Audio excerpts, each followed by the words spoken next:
할렐루야. 9월 16일 화요일 매일 성경 묵상입니다. 오늘 말씀은 역대하 2장 1절에서 18절의 말씀입니다.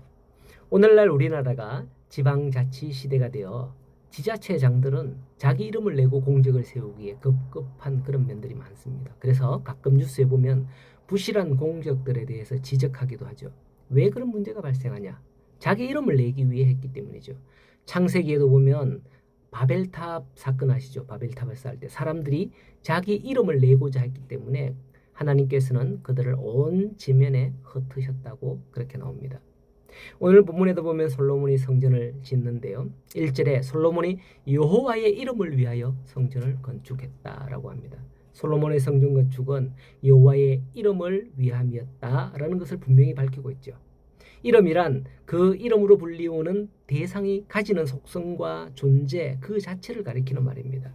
따라서 여호와의 이름은 단순히 여호와의 이름 단어를 지칭하는 게 아니라 여호와의 존재 자체를 의미하는 거죠. 솔로몬이 성전 건축을 통해서 얻고자 하는 것이 바로 여호와의 영광이었음을 알 수가 있습니다. 솔로몬의 성전 건축은 사실 부왕 다윗의 당부와 유언에 의한 것이었죠. 그렇다면 다윗의 유언에 따라서 이렇게 시작해야 함이 마땅하죠. 그럼에도 불구하고 성경은 여호와의 이름을 위하여라고 말을 하고 있습니다. 이것은 왜일까요? 그것은 비록 솔로몬이 성전 건축을 시작하고 다윗에 의해서 제안되어졌고 준비된 일이지만은 이제는 그것이 솔로몬 자신의 자신의 신앙 고백이 되었고 자신의 결단과 의지가 거기에 있음을 의미합니다. 이것은 우리 성도들의 신앙적 태도에 대한 분명한 원칙을 제시해주고 있습니다. 어떤 분들은 리더가 되었을 때에 다른 사람들의 제안하는 걸 완전히 무시하거나 묵살하는 그런 경향이 있습니다. 왜냐하면 그것을 따름으로 인해서 자기의 입지가 공고해지는 게 아니라 그 아이디어를 낸 사람이 높임을 받을까 봐 그래야죠. 솔로몬을 보시면 다릅니다. 비록 다윗에 의해서 제안되어졌다 하더라도 이처럼 자신의 믿음으로 그것을 성화시켜 추진해 나가는 그런 모습을 볼 수 있는 거죠. 성도 여러분, 우리가 신앙생활을 시작하고 신앙의 여러 가지 사역을 감당하게 된 원동력은 다양합니다. 그것은 가족이나 친구들의 권유일 수도 있고 어쩌면 강요에 의하여 어쩔 수 없이 하는 그런 것일 수도 있습니다. 아니면 도저히 거절할 수 없는 그런 상황에 기인한 것일 수도 있죠. 그러나 여기서 기억할 것은 우리로 하여금 사역을 감당케 하였던 그 외적 요인들이 우리를 하나님의 거룩한 사역으로 부르신 하나의 도구가 된다는 사실이에요. 하나님은 다양한 방편들을 통하여서 우리에게 말씀하셨고 그것에 응답하는 게 바로 나의 신앙의 결단인 거죠. 그리하여 이런 하나님의 부르심을 통해 사역을 감당하게 되었을 때 우리는 누구 때문에 라는 말을 쓰지 않고 자신의 신앙적 결단과 고백이 되어야 합니다. 이러한 모습으로 하나님께 나아가는 성도들 되시기를 바랍니다. 사마리아 수가성 우물가에서 예수님을 만났던 한 여인에 의해서 사마리아 수가성 사람들은 예수님을 믿게 되었지 않습니까? 예수님을 이틀 동안 모셔서 그의 말씀을 듣고 믿은 후에 고백이 뭡니까? 그들이 하는 말이 이렇게 말하잖아요. 여자여, 이제는 우리가 믿은 것은 네 말로 인함이 아니니 이는 우리가 친히 듣고 참으로 세상의 구주신 줄 알미라 라고 말씀을 사마리아 사람들이 말을 합니다. 어쩌면 이 말만 놓고 본다면 이 사마리아 사람들 참 조금 뻔뻔하네. 이 사마리아 여인 굉장히 섭섭하겠네. 이렇게 생각할 수도 있어요. 기껏 내가 전도했더니 이제는 나를 쏙 빼버리고 자기들이 믿기 때문이라네. 이렇게 사마리아 여인도 생각할 수 있지만 중요한 것은 오늘 큐티 본문에서 솔로몬이 비록 다윗으로 인해서 성전 건축을 추진하게 되었으나 그 일의 시작에는 여호와를 향한 자기의 신앙 고백이 있었기 때문에 가능하다라는 점을 여기서 볼 수 있어야 된다는 거예요.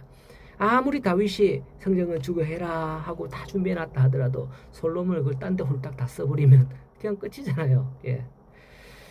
본문 3절 이후의 말씀에서는 솔로몬이 성전을 건축하기 위해 두로왕 후람의 도움을 구하는 내용들이 쭉 나옵니다. 하나님의 성전을 지을 재료와 유능한 일꾼들을 후람으로부터 지원을 받고자 했다는 것이죠. 여러분, 이스라엘은 하나님의 백성으로 택함을 받은 자들입니다. 선민으로서의 자부심이 대단했죠. 그러나 하나님께서 이스라엘을 택하신 것은 그들만을 위한 것이 아니었습니다. 하나님이 이스라엘을 만민 중에서 구별한 것은 그들을 제사장 나라로 세워서 만민을 구원하는 통로가 되도록 하기 위하여 예비한 것이었습니다. 솔로몬이 두루왕 후람에게 도움을 청한 것 또한 이방 나라라 하여 무조건 배척하지 않고 하나님의 성전 건축에 동참해 줄 것을 요청하는 것과 같은 겁니다. 우리는 이스라엘 백성들이 무조건적인 어전 선민의식 이런 것들에 사로잡혀 있어서 이방인들을 배척한 것으로 알고 있습니다. 그러나 그는 오해입니다. 왕정시대에는 그렇지 않았다 그래요. 그들이 바벨론 포로에서 돌아온 후 선민의식을 강화하는 그 과정에서 이방 민족에 대한 배타심이 강하게 나타났다고 합니다. 그것이 유대인들의 신앙의 순수성을 보존하기 위해서 그랬었는데 그게 너무 강화되었던 거죠. 점차 세월이 흐르면서 하나님이 이스라엘을 택하신 목적을 깨닫지 못하고 자신들만 구원을 얻은 선민이라는 그런 의식에 사로잡히게 되었던 겁니다. 우리는 이런 사실을 통하여서 배타적 선민의식이 얼마나 심각한 결과를 초래하는지 깨달아야 합니다. 오늘날도 개교회주의가 그렇고요. 교회 안에서 어떤 모임을 가지면서 자격과 요건을 따지는 경우도 있습니다. 그리고 성도들은 유대인들의 선민의식과 비슷하게 세상과 담을 쌓고 자기들만의 구원의 기쁨을 만끽하려 하기도 합니다. 우리는 주의 일을 함에 있어서 우리끼리 우리만을 위함이라는 자세를 경계해야 합니다.